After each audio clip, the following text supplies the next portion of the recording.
Jesus knew everything, right? So why did he choose Judas as one of his 12 disciples if he knew Judas would betray him? Let's break it down with just 2 Bible verses. 1. Jesus knew from the start, John 6 verse 70. Did I not choose you, the 12, and one of you is a devil? From the beginning, Jesus knew Judas wasn't truly with him. He didn't figure it out later. He knew, but he still let Judas be part of the disciples. Why? Because it was all part of God's plan. Jesus had to be betrayed so he could go to the cross and save the world from sin. Judas played a role in that. Imagine you're watching a movie. There's always a villain, right? But the villain doesn't ruin the story. The villain moves the story forward. That's what Judas did. The betrayal was necessary. Matthew 26, verse 24. The Son of Man will go just as it is written about him. But woe to that man who betrays the Son of Man. It would be better for him if he had not been born. Jesus wasn't shocked when Judas betrayed him. He already knew. But Judas still had free will. He could have chosen a different path, but he let greed take over. So why did Jesus still pick him? First, to fulfill prophecy.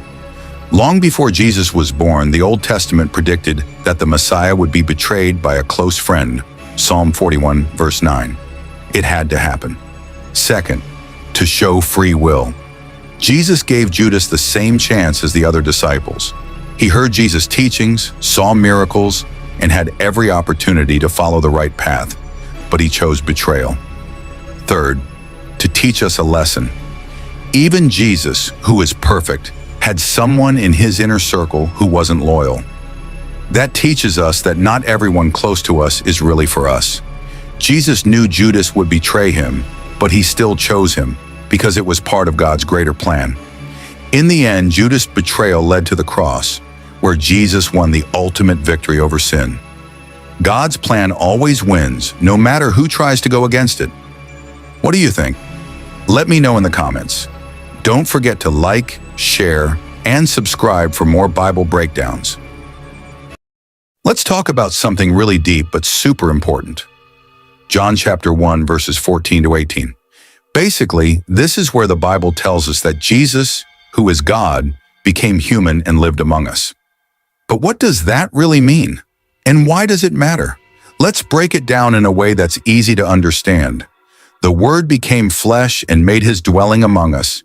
We have seen his glory, the glory of the one and only Son, who came from the Father, full of grace and truth. The Word is Jesus. Before he was born as a baby, he was already with God. He was God. But then he became flesh. He became human, just like us. That means he felt hunger, he got tired, he laughed, and he even cried. But why would God do that?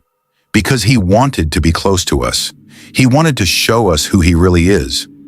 Instead of just telling us from heaven, he stepped into our world and lived